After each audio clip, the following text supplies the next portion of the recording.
This episode is not intended to be financial advice, but rather a personal financial blueprint. Using these methods require a strong level of discipline, and we are not responsible for any negative results formed from a lack thereof. Discipline is key. Now please enjoy the episode.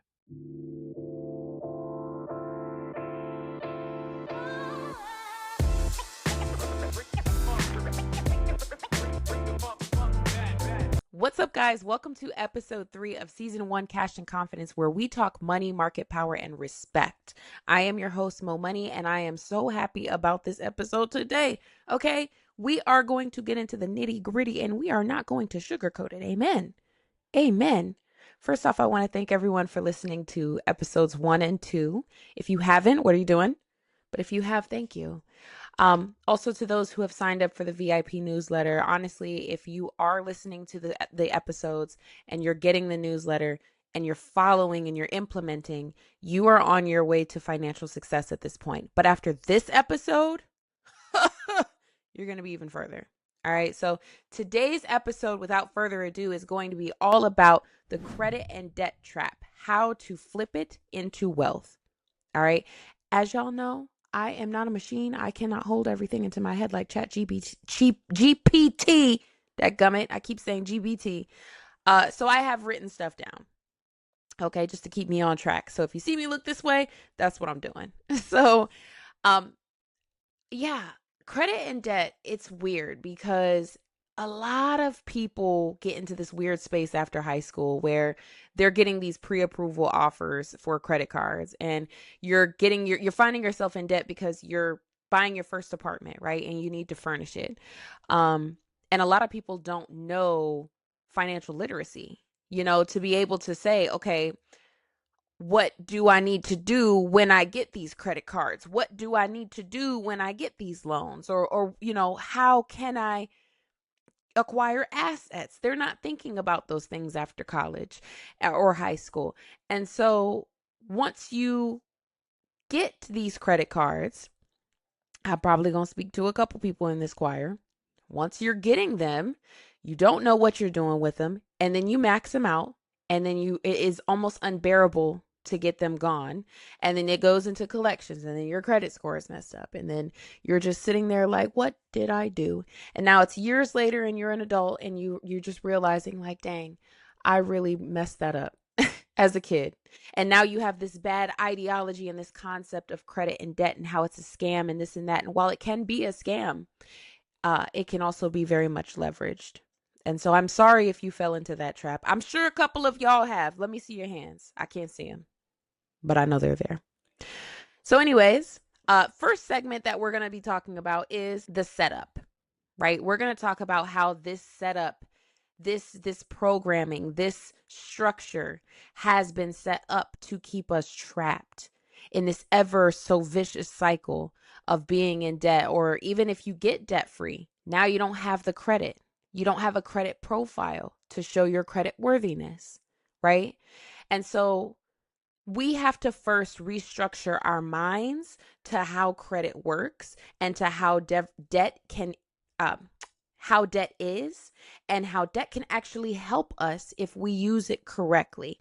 If we structure our credit profiles to a place where we're now able to use our credit profiles to buy assets and do other good to create income. Whew, that was a mouthful. Okay. So anyways, I want to first acknowledge the fact that you do not have to tie your credit profile, your credit score to your worth as a person. Let's start there.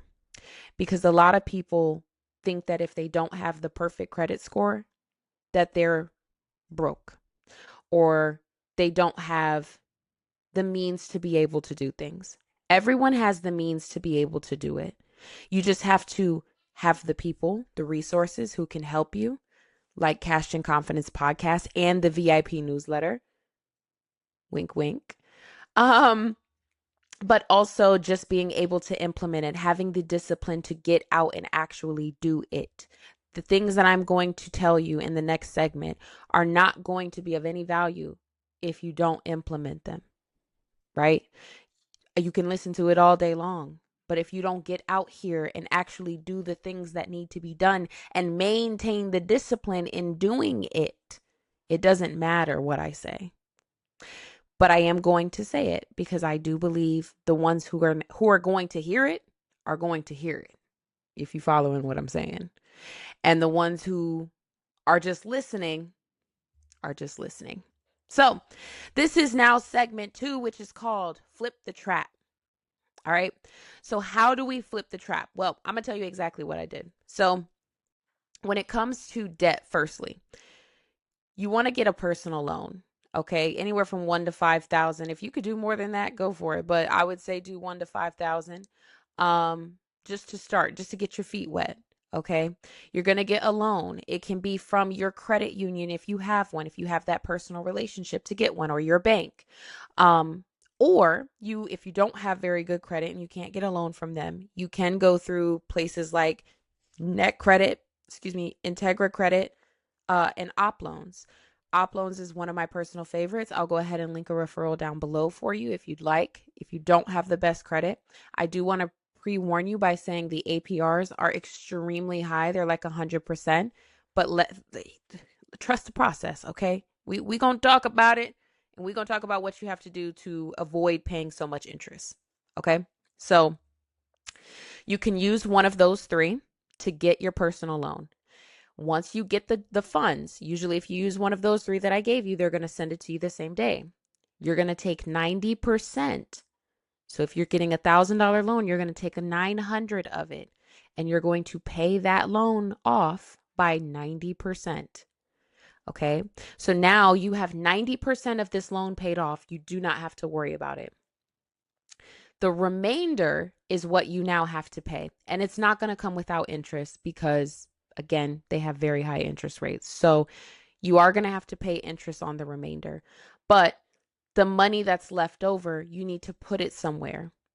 And I don't mean put it back into your checking account and go buy a public sub, okay? I mean put it somewhere where you're not going to touch it and use that money to pay off the remainder of the loan. There'll be a little bit of an investment on your behalf until you pay the loan off in its entirety.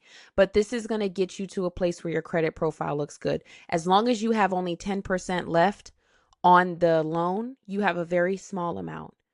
So just make sure that you're budgeting correctly. All right. This is where discipline comes in. Because when people get that $1,000, that $3,000, that $5,000 in their account, the first thing they want to go do is spend it. Consumption is a problem. Yeah, food consumption, shopping consumption, all of that, you got to kill it when you're trying to leverage debt. Get your loan, do what you got to do. All right. That is the debt strategy of it all. So you get the loan, you pay off 90% of it. You take the other 10%, you put it away somewhere, and then you're going to pay off the remainder of the loan for about 5 to 6 months, right? And then after about 6 months, it should be fully paid off. And now you have a credit profile that looks good because you have a loan that has been paid off. And the initial 90% that you paid off shows good on your utilization rate in the beginning. All right. So that's the debt portion. Now let's talk about credit. So when it comes to credit, when you're just beginning, okay, and you can't get those higher limit cards, you're going to want to get a secured credit card. And you can do this through your credit unions. Actually, if you follow my VIP newsletter, I am going to be sending out 5 places where you can get secured credit cards that will allow you to graduate and release your money back to you with a higher credit limit. So that's basically what we're doing here is you're going to get a secured credit card. Let's just say 750, okay? You pay that 750 to them. They give you a credit card. You're now, for the next 6 months or however long that establishment takes, Navy Federal can go like 3 months, but other places can go like up to 6 months, 7 months. So have patience, paying it on time. And then they will release the money back to you, that's our initial deposit back to you. And then they will increase your credit limit based off of your performance. So you could, let's say, put down 750. You do a good job, right? and then they give you your 750 back. So it's almost like saving your money a little bit. And then, except without compounding. And then they'll release it back and you'll get a credit limit of 2,000. Now that $2,000 credit card is showing up on your credit, which is fantastic, right? Because now you have a higher limit. So here's the thing though about this, and I want to be very clear. When you are paying, you need to be, there's two things. There's a due date and there's a statement date. Okay. The due date is when something is due. So obviously, but it's when you're paying on that card. The statement date is when it is reporting to the credit bureaus. People get caught up in paying, making sure that they make that payment by the due date, and then they don't realize the statement date is when it's reported to the credit bureau. So let's say your due date is on the 21st, right? You're then paying that money on the 21st, and let's say you go to using your credit card again, but your statement date isn't until the 24th. Now what's reporting to the credit bureau, instead of the lower balance that you had on the due date, it's going to be whatever balance you had in between that you spent. And that will report on the 24th. So what's best to do is, and how I do it, is I would pay little by little throughout the month. So if you get paid weekly or biweekly or whatever, just put a little something towards your credit card, right?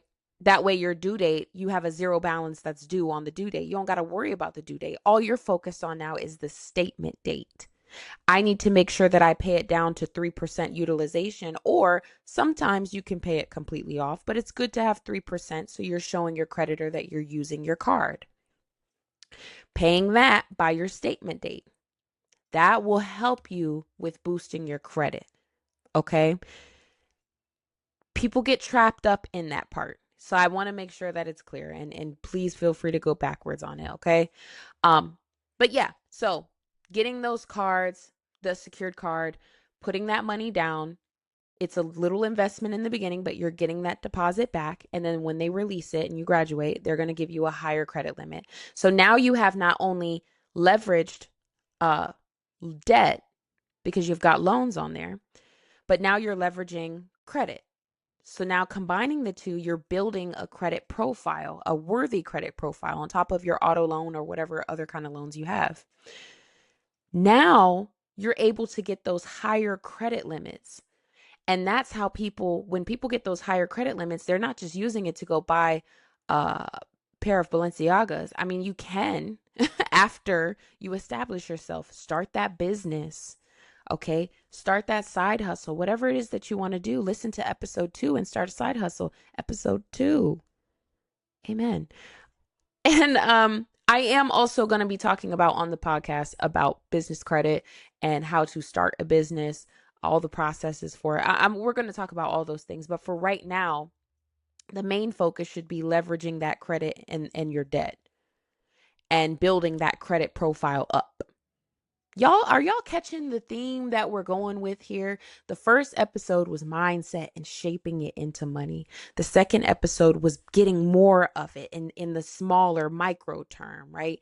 And then now we're talking about credit and debt, so that way we can build financials on a macro level. This girl is a genius. This girl's a genius. Anyways, yeah, so macro term, you want to make sure you're getting assets. When you're building up your credit, you're then able to start buying assets like real estate, or, starting that business or investing. If you want to invest, you can have more money to invest in. So, or even just knowledge, and being able to invest in your knowledge on how to do these things. Because some people can't just build a business, right? So invest in knowledge to learn how to do it. So yeah, leveraging these things to be able to create more income in the long run and generate more wealth for your family. That's what we want ultimately, right? Guys, this is a short episode because it's so jam-packed. A lot of podcasts are talking about mindset and how you can do it, right? They're giving all these words of encouragement, and that's great to get those words of encouragement, but we also need those words of empowerment, right? How do we do it? How are we actually implementing these things. How, like, so many times I've watched a podcast and said to myself, how? Thank you for telling me I can do it. I know I can do it, you know? And if you don't know you can do it, switch that mindset. Listen to episode 1, right? You can do it. You need to be disciplined. That is the key word here. Discipline is the foundation and the structure to success. It is discipline. People who are disciplined are not spending their money on useless things. Buying that section in the club is unnecessary. You know, consistently going out, if you know that you're going to buy a new outfit every time that you go out, is unnecessary. Purchasing things just because you want to is unnecessary. I know a lot of people want to do birthday parties for their children, and that's fine to want to have those memories for your children, but you don't have to have these big extravagant parties. You know, if you can't afford it, you can't afford it. And it's just that simple. Your kids are going to love you still, regardless. That's a huge one. You know, I don't really too much do birthday parties. I do take my kids to Disney, or I take them out places to build those memories.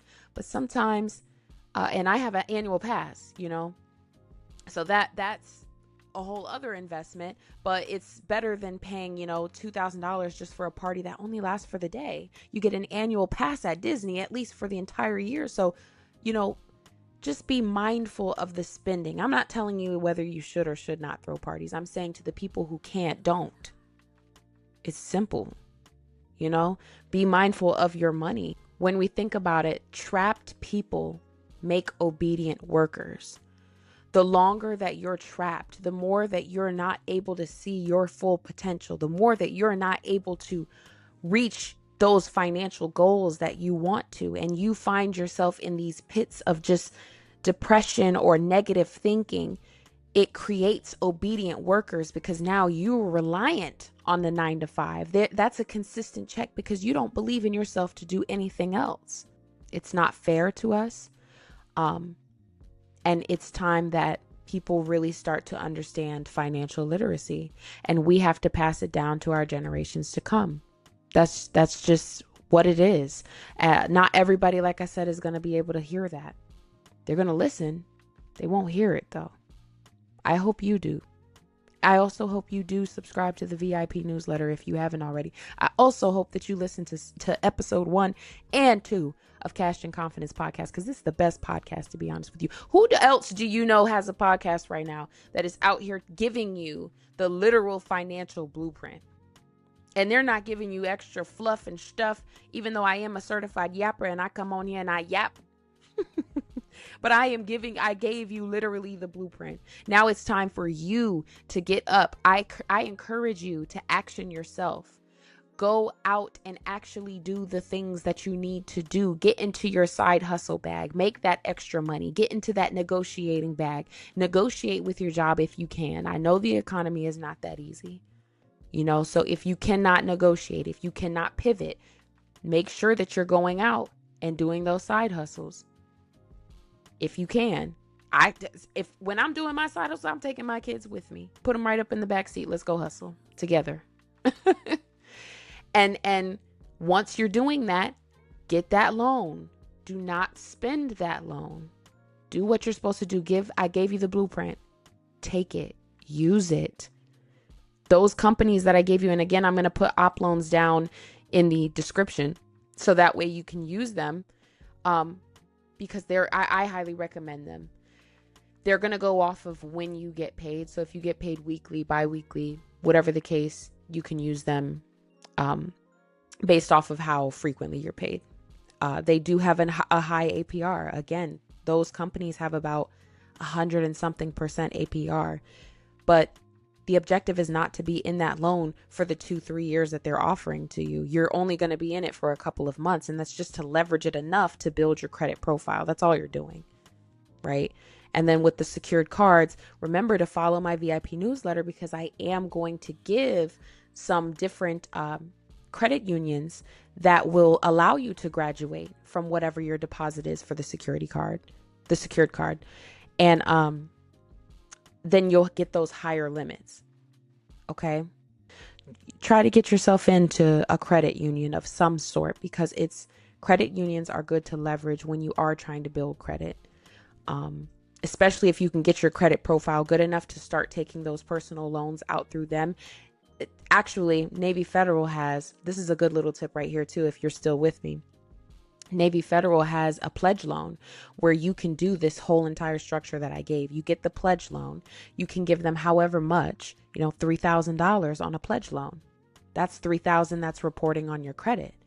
You see what I'm saying? That's a high limit. That's what your credit profile needs, is those high numbers. 3,000 down.